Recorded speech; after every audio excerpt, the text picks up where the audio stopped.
This is Dr. Lisa Marie Bobby, and you're listening to the Love, Happiness, and Success podcast. One of the best ways to increase the odds of having a good relationship is to know how to avoid getting into a bad one. What are the red flags in relationships? That's what we're talking about on today's show. We're listening to Art Benman with the song Slow Down, which is, one of the basic messages of today's show, the punchline really. So, okay, we're done. We can all go home. No, just kidding. Art Benman, aka Luke Temple, is an amazing performer who's done so much interesting stuff. And you can hear about his work and check out tour dates and also check out some of the very interesting other bands on the label Western Vinyl. Check out westernvinyl.com to learn more about Art Benman, Luke Temple, and some very other cool bands. westernvinyl.com. All right, you guys, let's dive into today's topic, which is incredibly relevant and important, whether you are dating, in a relationship, looking for a new job. I mean, it is easy to stumble into a very weird relationship without really knowing as you're going in. So on today's episode, we're talking about how to stop that and educate yourself about the red flags to watch out for that will help you make informed choices about people you want to get closer to or not. I will also add that this is a big, often emotionally fraught topic. I mean, who among us hasn't done this before, right? And so if you have follow-up questions or comments or want to, hear more about a facet of this that maybe we didn't have a chance to discuss on today's show, let me know what else would be helpful for you on this subject. You can cruise on over to my website, growingself.com. You can leave a voice recording for me if you are so brave. Or you can just submit your question through our little form there, and we'll, hopefully be able to address it on an upcoming show. And additionally, while you're there at growingself.com, please do check out a couple of content collections that I have for you.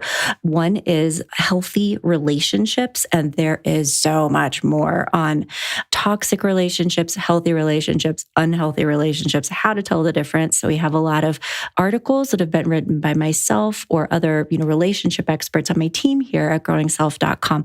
And you'll also find a ton of other podcast episodes that I've put together for you. There's even a Spotify playlist on healthy relationships, how to assess relationships. If you decide to leave an unhealthy relationship, there are some resources there for you as well. So I do hope you take advantage of all of it. It is all there for you.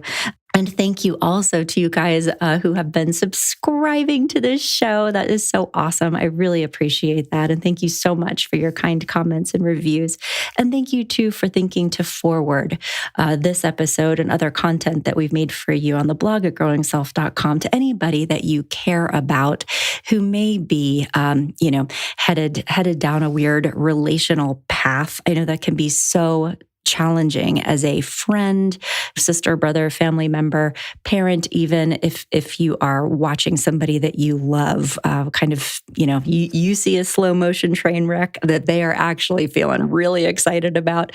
So, it can be helpful sometimes to send them articles and information that can help them slow down and make good and healthy, or at least informed decisions that will hopefully prevent them from having, painful outcomes in the future. So thank you for being a good and loyal friend. If you're like basically everyone, you have been involved in at least one relationship that was not the best situation for you. And likely when you look back at that relationship or those relationships, how they started, there were probably some early warning signs that things were a little bit off. Maybe it was the boss who turned out to be abusive. Maybe they were a little rude during the interview. Or maybe the person who wound up cheating on you seemed a little cagey on the first date. It's really easy to beat yourself up after the fact and say, oh, I should have seen that coming. I should have known better. But the truth is, we all learn this stuff the hard way through trial and error. And it can be easy to miss or dismiss the red flags that we should all be paying attention to. But luckily, there are some fairly reliable indicators that a relationship is not going to be the healthy one that you want and deserve.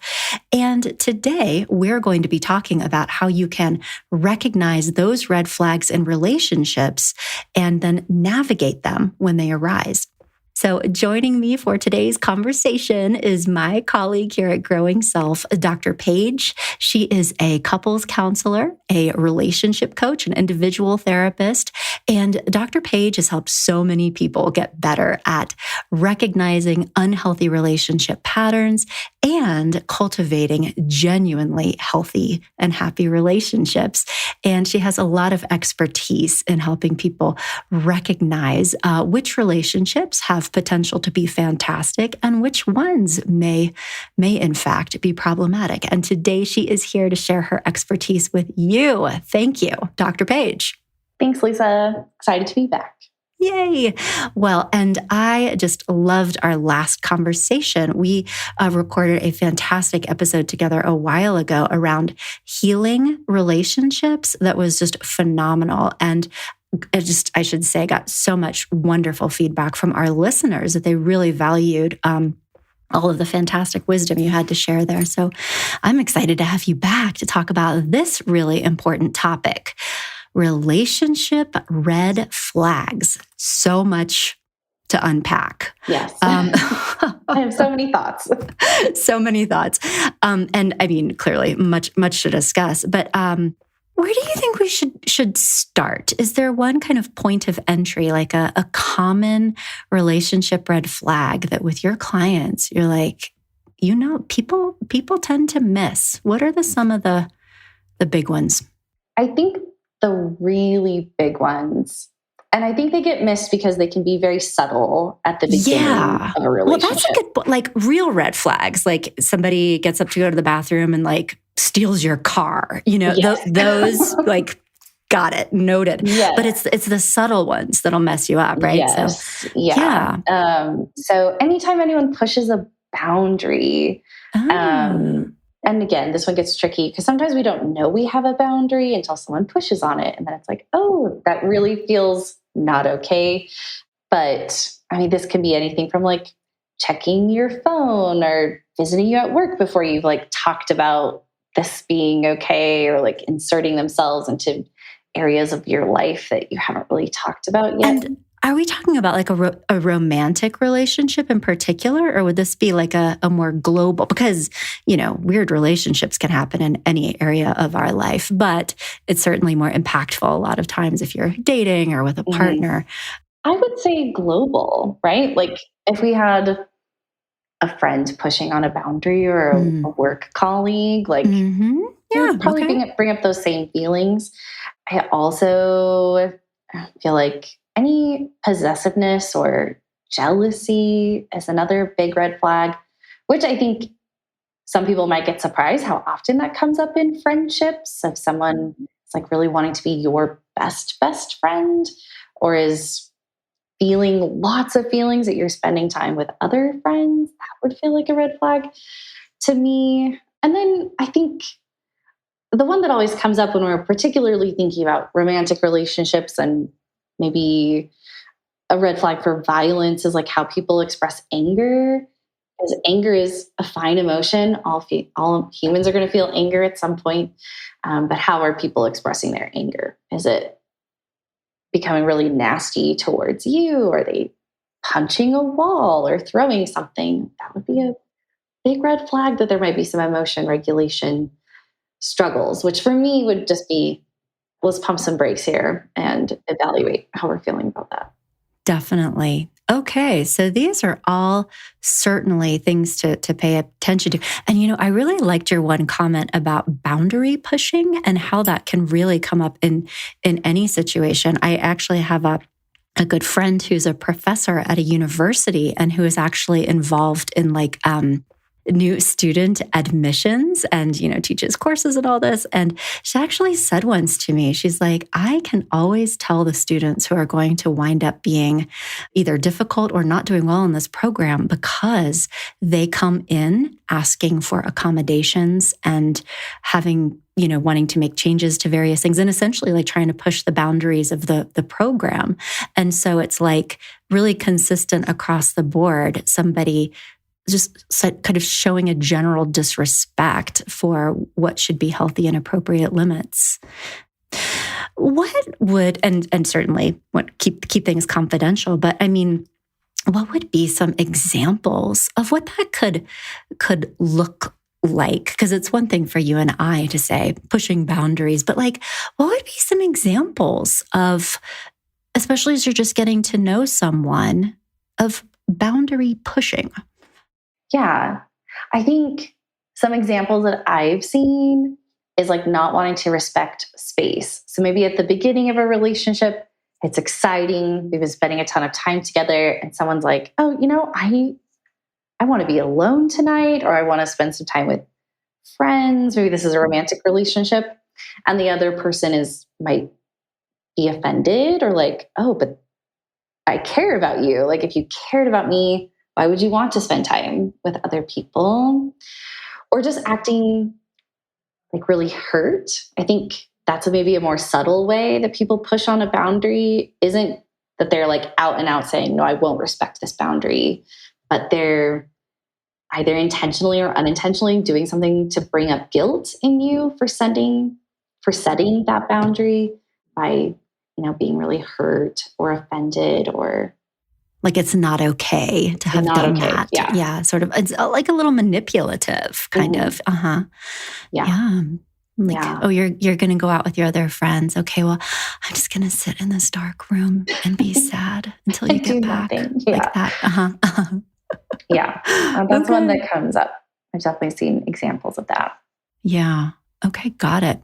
So, if we could talk for a minute, and let's talk actually specifically about new or developing romantic relationships. So boundaries, anger issues, these things can all be big red flags. What are, in your experience, some of the most common reasons that people either miss red flags or in my experience, people will notice things happening, but will not kind of prioritize that information, talk themselves out of it, make excuses for somebody. Do you know what I'm talking about? Yes. Yep. What do you make of that? Why is it so easy to be like, well, I want to see a green light. Yeah. So I think at least a part of it is that honeymoon phase that's very exciting in a new relationship. And we're experiencing way more oxytocin and endorphins and serotonin in our brain in those first wild months of a relationship. And it's just really nice to have a new person that we're feeling connected to or sexual attraction to, all those things at the beginning of a relationship. So I think that's part of it is we'd have to change course when all the inertia is pushing us towards let's stay in this. And I think also I've definitely experienced, even in my own life, pointing out oh, this wasn't okay. And then someone responding, being really overly apologetic and oh, I'm so sorry, it'll never happen again.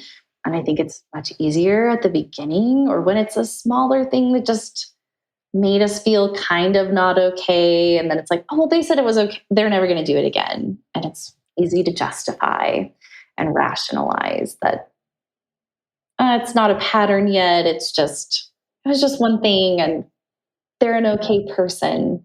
We start looking for all the evidence. Like you said, what are all the green flags? This and this and this is okay. So I can look past this one thing. Yeah. These are all such great points. And I really like what you're saying about how the chemistry, the excitement, the newness, that is really powerful stuff. And so there are all these feelings. It's maybe your brain is saying, but what about that? Yeah. And there's all this other part of you that's you are no fun. Get out of here. You know what I mean? It's like kind of that conflict inside. And also that, if something does happen the first time or even the second time in a new relationship, it's you don't have a pattern established. Like it's very easy to be like, well, it was just they were tired or whatever. Yeah. Now, this is a hypothesis of mine, and I have no hard data, but I would be interested to hear if you have noticed this, is that particularly for new romantic relationships, when I have clients who talk about meeting a new person where they are having a lot of chemistry, like more than they usually feel, and it's somebody who's making them feel things they've never felt before, and it's like super intense and fast, and it actually feels really, really, really good. To my jaded and cynical ear now, oh my God, it's so sad. But I sort of hear like that, in an old Western movie, like a rattlesnake rattle in the background, because I'm like, ooh. Have you found there to be a correlation between like extreme, exciting, awesome chemistry and a higher likelihood of actually it being like that in itself could be a red flag in a relationship?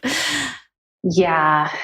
Yeah. Oh, once you said it, I was like, oh, yes. And I'm thinking of some instances where either it was like, and I know you talked about attachment on the podcast a lot. It was like two people with some anxious attachment. And so then when we we found each other, we processed through it. It was like, oh, wow. Yes. So like some anxiety is producing some of this rather than like being backed up by tangible evidence of things.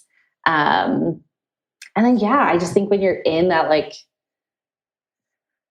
kind of over the top, and it's hard because I do think some of our narratives around romantic love, like the movies, like really set us up for like love at first sight and that kind of instant connection. Definitely sometimes we look past like, what are our values here? What are we actually looking for in a relationship? Does this actually line up? And I've definitely worked with couples where that's how it started, and it was intense and fast and furious. And then a year or a couple years later, they're in therapy of like, how did we get here? And we go back to the beginning. It's like, we never took stock of, is this working for us, or how would we like this to be? We just kind of rode this wave of infatuation into commitment. Yeah. Oh, that's a really good point. I love that what you did, riding the wave of infatuation to commitment rather than kind of slowing down and think, some of the stuff that probably feels more boring at the time. Well, no, like values. Do you want children? Like, bigger things. And okay. No, that's a great point. So then, there are a lot of reasons why we could miss red flags. In your experience, what does that trajectory look like? And for romantic relationships, I mean, clients that you've had as a dating coach or a relationship coach, and maybe they're coming to see you individually and either in a relationship that is no longer working for them. Or, sometimes, I think especially in our practice, we have people coming in to process like the trauma of having been in a really toxic relationship. Like, sorry, this is like a meandering, like 9-part question. So excuse me, but like, I'm curious if you could describe for our listeners, for their benefit, what you kind of see as the trajectory. It's exciting at first, maybe a couple of things happen, easy to blow off. Then what is a, kind of a predictable outcome? Where does it go? Yeah. I think those smaller things become bigger things. Like when they don't get addressed when they're smaller or changed, then it's either like there's more tolerance for this. So now I can do this behavior in a more intense way. Like maybe it was a little bit of boundary pushing, and now it's like, I don't have to respect your boundaries because you're not really pushing back on me here. I think even things that were like, oh, that's giving me like a little bit of a feeling in the beginning, like over time, those become big problems where maybe it was a quirky difference that we had in the beginning of the relationship. And then over time, it's like, yikes, this is really not what I want, or this really isn't working for me. And I think, unfortunately, like as it progresses, like the longer we stay in a relationship, the more constraints we have to stay in that relationship, either financial constraints, because now we're living together and sharing expenses, or, more of those intangible constraints. Like now I have developed more love for you because I spent more time with you and I understand you Attachment. better. Mm-hmm. Yeah.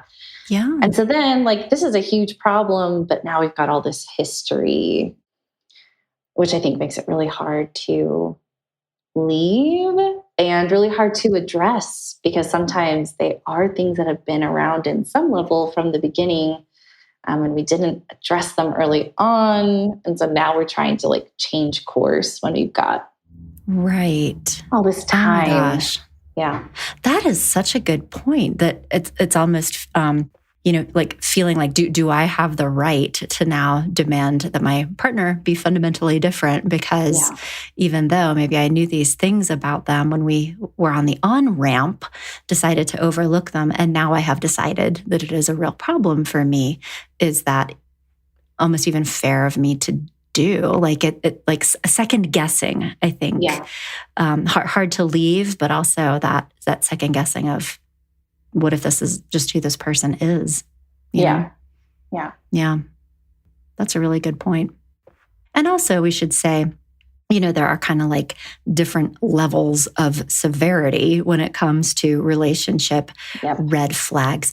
So, some red flags can be related to almost like irreconcilable differences. Like maybe the red flag isn't a sign that this person is actually a sociopath who is going to con your grandmother out of their life savings. But there are red flags that it's just not a good fit in terms of like long-term partnership. Can you speak to a little bit of those, like values mismatch, life goal mismatch? Are there ways that you can kind of just understand what some of those might, like things that you would pay attention to earlier on? Yeah. Well, and I think the tricky part with that is that, like, being a person going into a relationship, you would need to have some sense of what your values are and what you are looking for out of life. I think the big ones are like, is marriage important to you? Like, do you see yourself having kids one day? We're going to have big problems if we aren't aligned on those types of things. But ones that I see come up with my clients all the time are like, how do you want to spend your leisure time? Is it important for you? And I'm in Colorado, so that's what I think of, like, to get up early and get up into the mountains hiking, or do you want to sleep in on a Saturday? And how would that look for us over time if we had really different ideas of like how we want to spend our leisure time?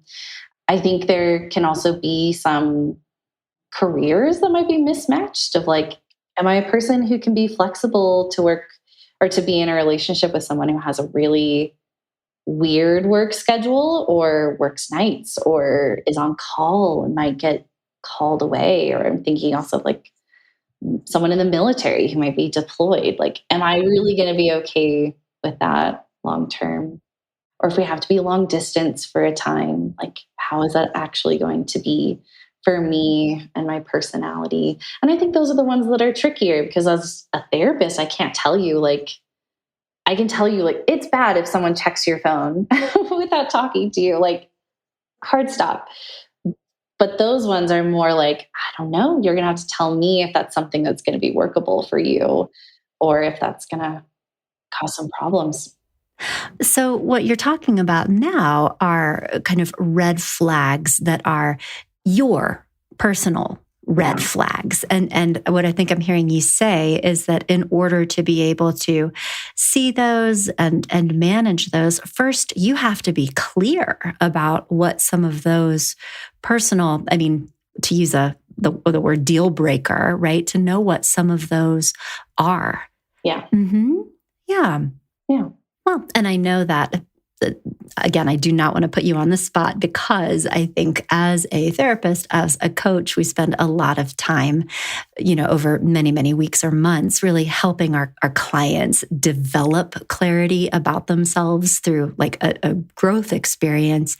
And for somebody listening who was like, I should probably get some clarity about what my red flags might be before I get back into the pool. Are there just 2 or 3 easy things that you might suggest that people could do to begin to understand their own limits or values that they should probably be prioritizing in relationships? Yeah. Well, I think reflecting on previous relationships that haven't worked out is a great place to start. Maybe once we're feeling more healed and some of those feelings have become less intense, maybe not in the first week after the relationship is over, but we've got some time and distance to think back on like, what were the things that, and it might start with like, this wasn't okay to me. And then kind of following that to its logical conclusion. Like, why wasn't it okay for you? And what things are playing into that? Is it beliefs and expectations about relationships or relationships that were modeled for you that you always thought this is how it would be and that isn't how it was? And now you're realizing, oh yeah, that actually matters to me. Totally fine if we don't, just like with boundaries, sometimes we don't realize something matters to us until it's not there in a relationship or, is different. And then we're like, oh, actually, I really care about that. There's also really good values lists online that I always send my clients as like, this is a good place to start. This doesn't encompass all of it, but let's put some language to it. I have a values list that I put together. I'm going to make that PDF available on this page of the show for our podcast.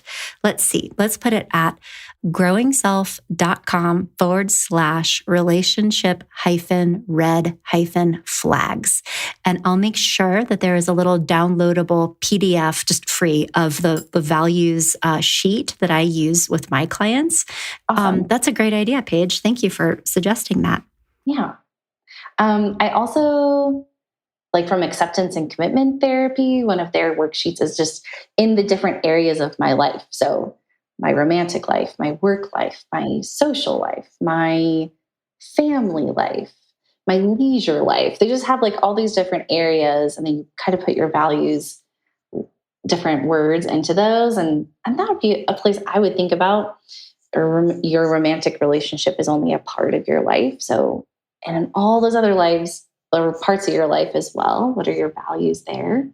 And I would prioritize a little bit. Like, what are those quote unquote deal breakers? And what are things that's like, this would be a preference?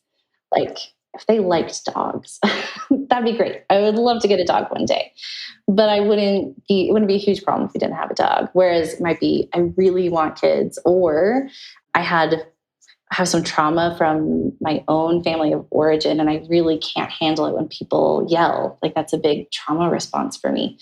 Well, let's put that right at the top of someone who can express anger without yelling. Absolutely. This is awesome. So just to spend some time thinking deliberately about your values and what you need in relationships. And I actually love that you brought up a values inventory that looks at other domains of life, because I think it's easy to get over-focused on romantic relationships with this conversation. That's certainly important. But again, like what kind of relationship do I need to have with a coworker or an employer or friends or family? Like, it's all over the place. So that's really good. And I also loved your reminder about how helpful it is to do almost like a relationship autopsy, right? Yeah. As that, and certainly, many people, I think, again, come to our practice because they're in the depths of, heartbreak and like really just how do I get over the situation?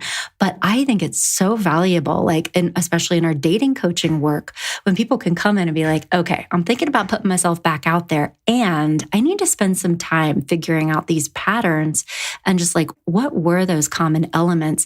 And I have found, I think sometimes people can beat themselves up a little bit if they have, a few relationships that didn't work out.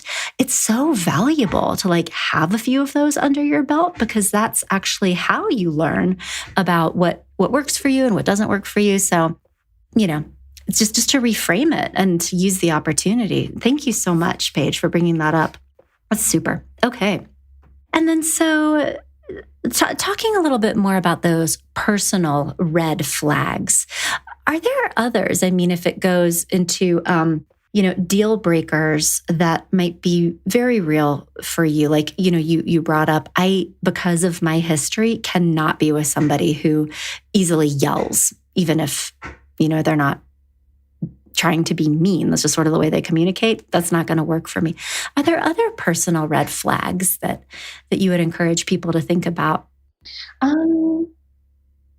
Yeah, I think just in like the general structure of how your life looks, which I feel like we've talked about, maybe going off the yelling example a little bit more, like even if you haven't been in many long-term relationships, you might have experienced some by like watching the adults in your life when you were a child. And so thinking through like, what are the things that you admired about those relationships and what are the things that were a problem? I think in my work with individuals recovering from like childhood trauma, they usually have a list of like, these are the things my parents did. And these are my, my no-goes. But I think it's important to like be very clear because there can be a tendency for people who have, been in those types of environments as children to view them as like pretty normal and comfortable as adults. And then they don't realize till they're in it, like, oh, actually, this is really not working for me.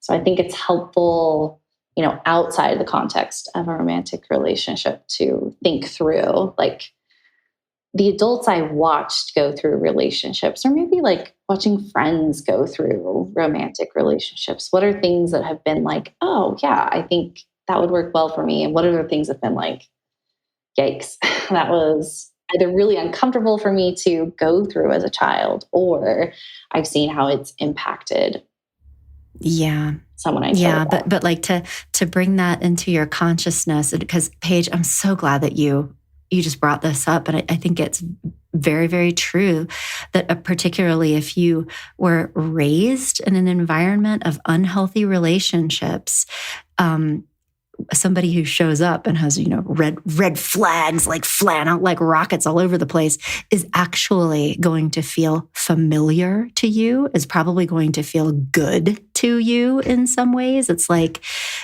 so you can't like trust your feelings almost to warn you about red flags. You have to be thinking of them very consciously because that got scrambled a little bit. Yeah. And if you developed a bunch of coping mechanisms as a child to make it through that situation, you might be like almost the perfect partner for that kind of person because you learn to be very in tune with someone's emotions and accommodate their emotions, or you learn to make yourself very small or invisible when someone else was very big. And so they might be very attracted to you as well because you're complementing that because you learned how to survive it as a kid. So I do think, obviously, if you're ever noticing those sorts of things for yourself, I think that's a great place to work through it with a therapist, maybe some support of like, because that can be kind of scary or overwhelming to sort through on your own. It really can. It really can. And yeah, just even with that, it's like, probably if you have the choice to not be in a relationship at all for a little, be in a relationship with Dr. Paige and let's figure some of that out. Yeah. Oh my goodness. Okay. And so while we're on the subject, and then I really want to also shift into, some of the signs of when a relationship has potential to be a healthy one versus, how to know for sure that it really is probably toxic and needed to leave. And also I want to talk with you about some exit strategies because that can be hard for people to do, right? But before we do that, can you speak now a little bit more? I mean, we've been talking about like sort of milder kinds of red flags, things that are maybe problematic feeling for you. Can you speak to any signs or that you've developed over the years or things that you would look for, say, somebody who could very well cheat on you? How about that one? Let's go there. That's a good one. I think, honestly, it's less about like how many how many friendships this person might have with a gender they're attracted to, or how extroverted or friendly they are in general. I think it's much more about secrecy. If they're trying to not let you in on certain things. I think anytime, this is a general red flag, but I think it comes up with like situations that escalate to cheating pretty regularly is when in the beginning we're talking about like, this pushes a boundary for me for you to like hang out with this person or talk to this person. And then that person is making you the problem. Like it's your problem. You're feeling feelings about this, not that I'm actually doing anything. That's pushing a boundary. I feel like that's a big one, like deflecting it right back onto you. Like, no, you're just insecure and jealous.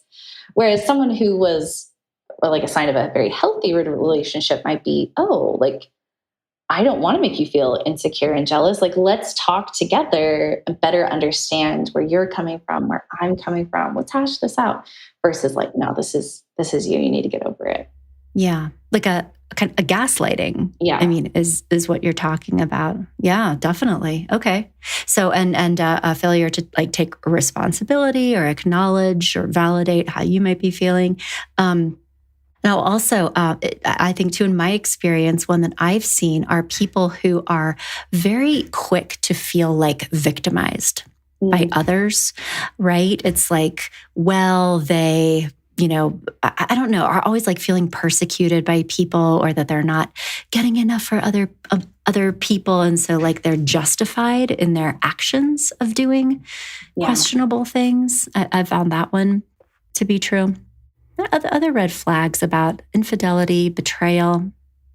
Well, I mean, a history of infidelity and betrayal in previous relationships. There's always that. Any others? Because I think that's a real fear for a lot. I mean, that's like the worst, is that somebody's going to betray them. Yeah. I'm thinking about something that I definitely was reading this in some research of people who have like more rigid expectations for a relationship and like what's okay. And sometimes that's gendered and sometimes that's not. But a lot of like, what does my partner owe me in a relationship? I think sometimes when those aren't being met, then it feels okay to get that somewhere else. So I've definitely seen that one in the research on cheating. I could see that too. Well, I wonder, just as we're talking about it, like a correlation with an avoidant attachment style, which is lots of reasons why other people aren't quite good enough, and they, there's somebody else better, so they can kind of shift allegiances. So avoidant attachment style, I think it would be a red flag. But that's hard though to figure out, because it takes time to get to know people, and it's only after you've been in that particular ring for 6 months you're like, oh, okay. Yeah. So, okay. And then I do also just want to touch on this a little bit. One of your areas of expertise that is very, very important is related to domestic violence in particular. And so can you just share some of like the warning signs or things that people would want to be extremely just like, and we're done if they see any of these things coming? I think you mentioned, explosive anger might be one. Are there... Yeah, explosive anger would be a big one. Any like monitoring, like anything that's getting close to stalking, like someone's showing up where you weren't expecting them to be, or following you, that'd be a big one. We're like shutting it down. Anytime like sexual consent is not respected, you've like clearly said no, and someone's trying to like convince you or force you, that would be a big one for me, as well as like any physical violence to you. That's a really hard one to come back from. So I would shut that one down. And I think also something that we see, and I think this relates to other red flags as well, is this like cycle of violence that happens. So there's a cycle, there's these 3 stages where there's tension that is building, and it builds and builds to an explosion. And then there's this honeymoon phase where we've made up, and this person has said they're so sorry, and it's never going to happen again, and I need you, and you can't leave me. Who am I without you? And I've seen that with my clients with red flags that weren't red flags for like physical violence or sexual violence, but just red flags for something pretty toxic. Of like, that's not accountability. When we're taking accountability for something we've done, we're not saying, oh my gosh, I'm the worst I'm the person. I worst. can't believe Yeah. I'd ever do this. I'll never do this again. You're an angel on earth and I need you in my life. We're saying like, oh wow, I did do that. And let's talk about like how we got there. So I think that is something that's really important with all red flags is like, how are people, if you're addressing something, how is that person treating it? Are they able to take accountability? Are they able to apologize? And not the like, well, I'm sorry you were hurt by that thing, but like actually like, I'm sorry you felt feelings because of something that I did. I really care about you. And that one can be tricky because conflict in general is a way, like healthy conflict does bring us closer to our partner. Like we work through things and we express our love and our care, but there's a different feeling when it's desperate or it feels really charged. Yeah, completely. And I just like, I love that you're talking about this cycle. Like we think of it around domestic violence, but this same cycle happens with a lot of toxic behaviors. And so what you're saying is like the red flag that you're stuck in that situation, rather than having a productive conflict where we can grow, right? Is that in that honeymoon phase, it is still about that person. I am the worst person in the history of the world. Will you ever be able to forgive me? Oh my God, I'm so terrible. Like me, right? And so that in itself is a red flag to pay attention to.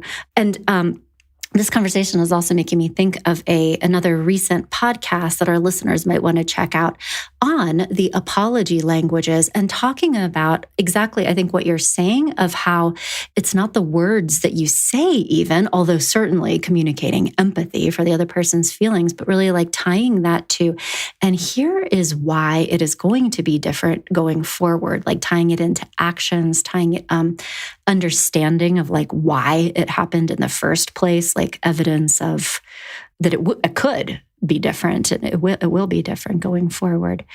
That would be an important sign for, whether or not this can grow and turn into something better. Are there other signs you've seen when, if somebody's trying to evaluate like, okay, is this a red flag and I need to get out of here? Or is this something that we could potentially use to grow together? I mean, because nobody's perfect, right? I mean, things happen. What are some of the other signs that somebody could be accountable and that change is possible versus signs that is not going to happen? Yeah.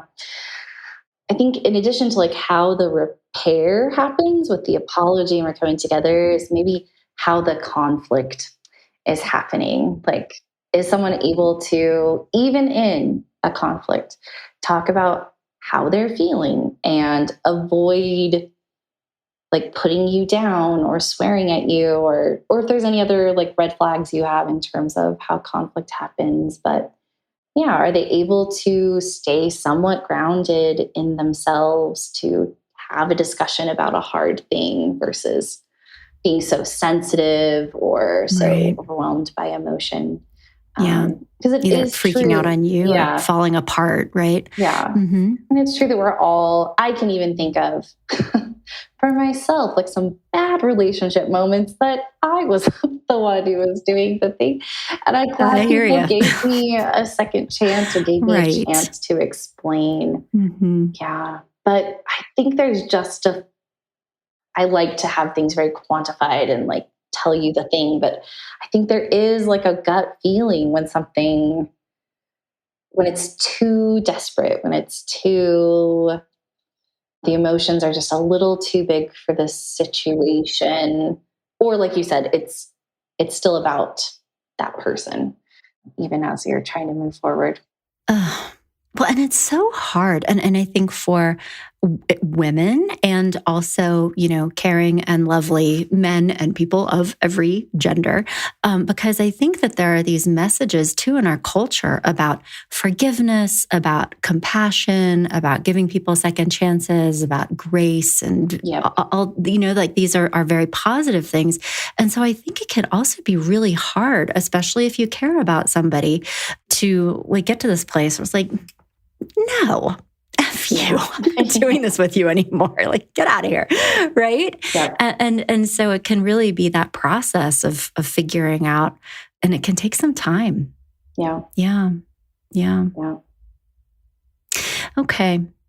And so then if, over that time you've had the experiences and come to the conclusion that, yeah, this is probably a toxic situation for me and I need to be done.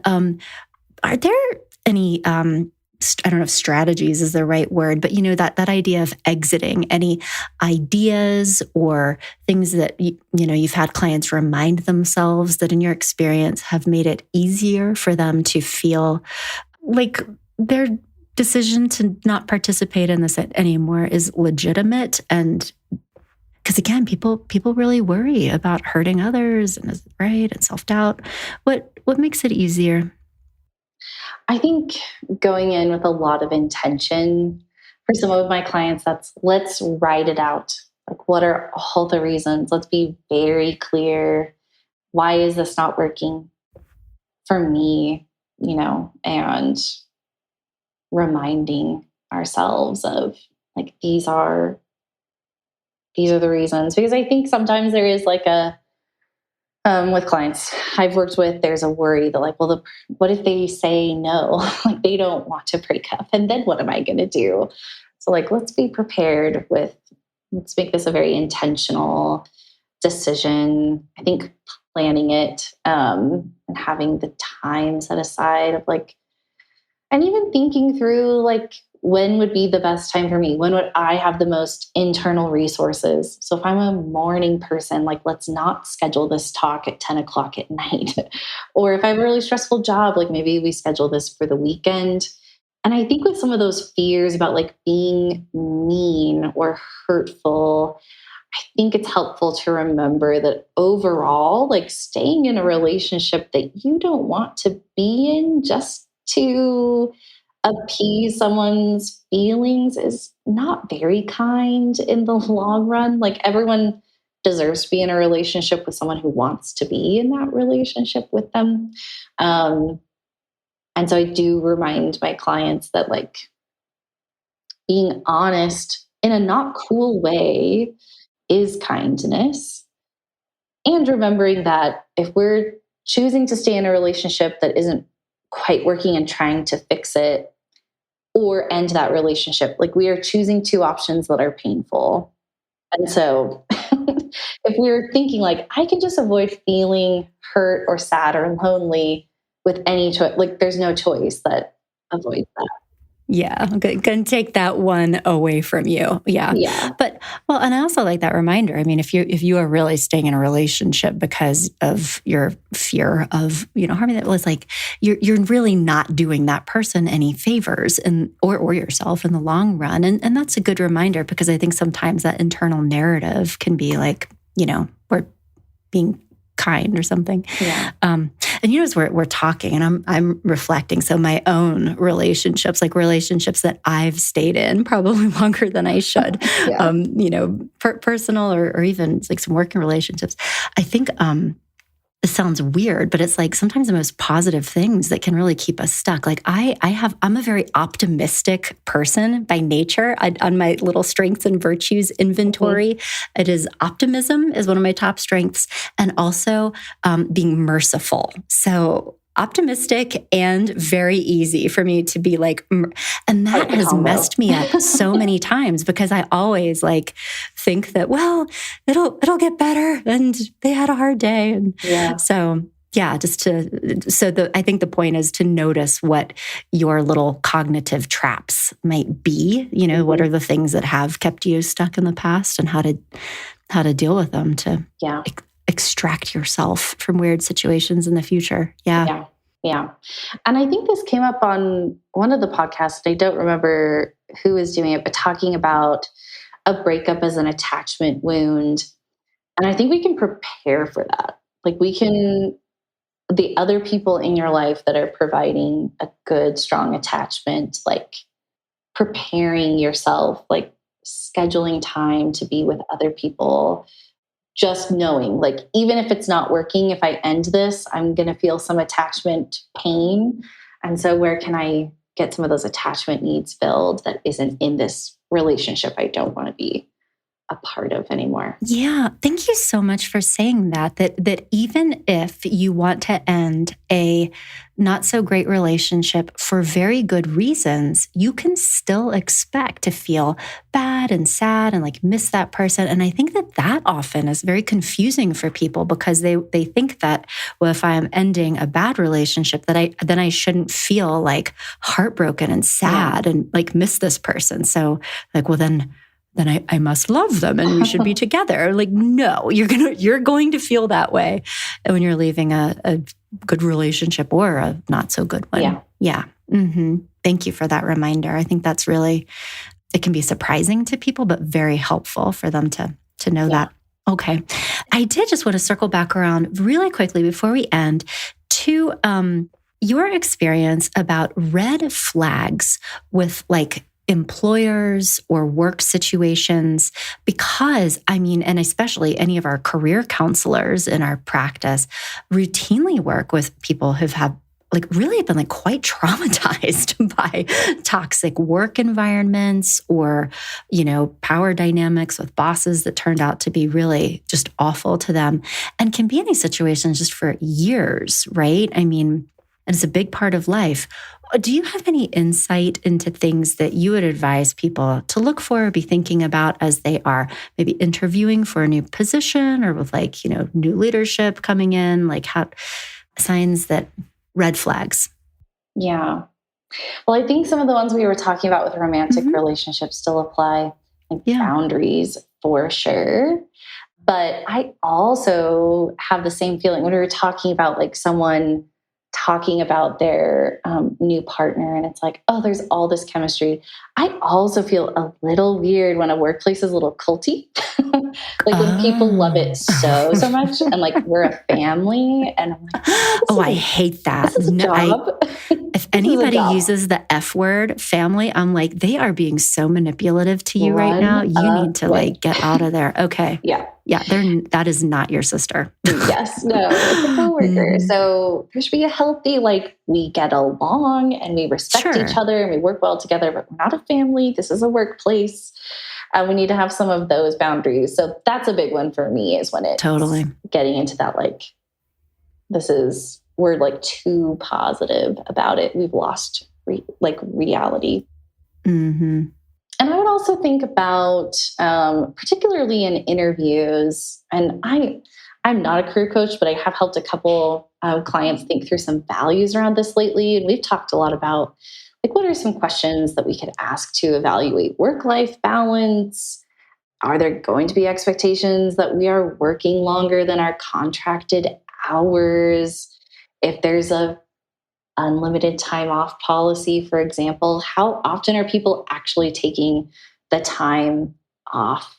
Because if no one else is taking time off, even if I have unlimited PTO, I'm going to feel real weird, like taking that time off. So some of those things, and maybe some of that is like my personal values with what I care about, but I would encourage people to also think about like, how is feedback given?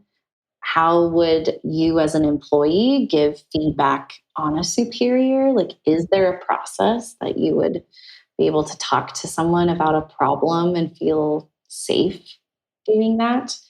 Because my experiences with people in toxic work environments is like, there's some trappedness of like, I can't change this. I can't talk to anyone about how this feels. Yeah. So some of the things that I would think about. Okay. No, that is great advice. So culty, using the family word, but also that, the boundary pushing, that people are routinely being asked to work longer hours than they really agreed to. Yeah. And if it's a little too sparkly and shiny, coming in. Yeah. Right. Talk to the receptionist about what's really going on. So, yeah. Okay. Excellent. Anything else that you would like to share just generally on the subject of red flags, or have we talked about it?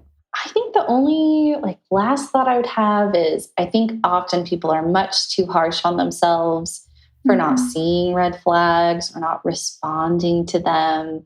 I don't think there's anything naive or stupid about wanting a relationship to work or having hope and optimism that it will work. I think that's a very human impulse. So often with my clients, we have to kind of work on showing compassion because we've all been in situations where we thought it was going to work out or we thought it was going to be okay. And then, we get to something shifts or we get to a new situation. And that's just a part of being in relationships with other people and not a reflection on you, even if it takes a while to leave or change it. There are many reasons that we either don't see the red flags or we persevere through them. And my experience has been that it's mostly really positive intentions from people that keep you in those relationships for after the fact, in retrospect, maybe longer than you should have been. But in the moment, it's good intentions and a lot of reasons. So, yeah. One last thing. I know that in your work here at Growing Self and in our previous podcasts, you are often speaking about the idea of healthy relationships, how to create healthy relationships, and also how to either avoid or heal from unhealthy relationships.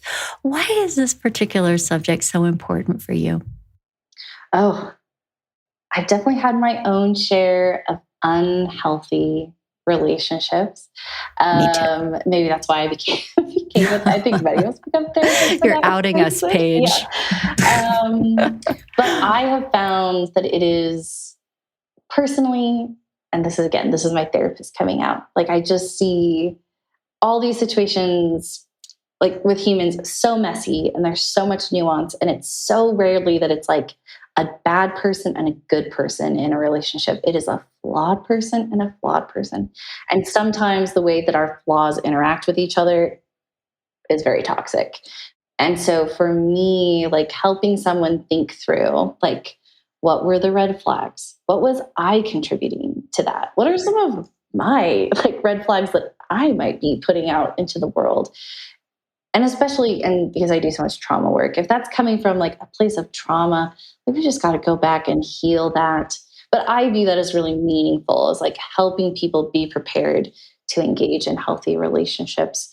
Because I think of all the trickle down effects of if you're watching a really good friend be assertive and set boundaries, that could inspire you to be a little more assertive and set boundaries. Or if you are a parent who has really worked to heal your trauma, then you're breaking that cycle of passing that trauma onto your children.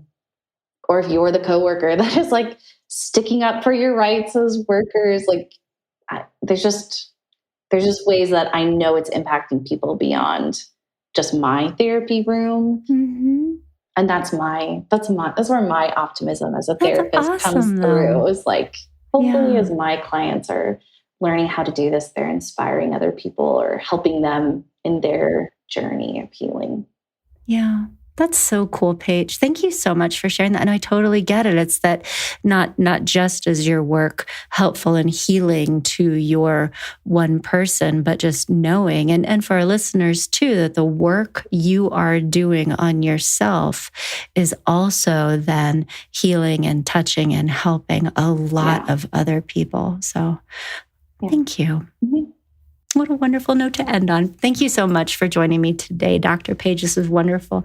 And if you guys would like to learn more about Dr. Paige or her practice, you can check out her profile at growingself.com and listen to her previous podcast episode on healing relationships. And do you have an article on our blog yet? Not yet, but it's coming. It's coming soon. Oh, what do you know the topic? It might be red flags in relationships. I can't remember. I got the email yesterday. Okay.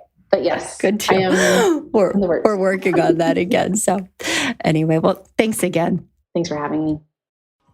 Isn't Paige great? I just love talking with her. I tell you what, every time I talk to her, either on the show or in some of our group, events and things at Growing Self, I'm always like, you are just really neat and smart, and I like you. So I hope that you enjoyed Paige's perspective too.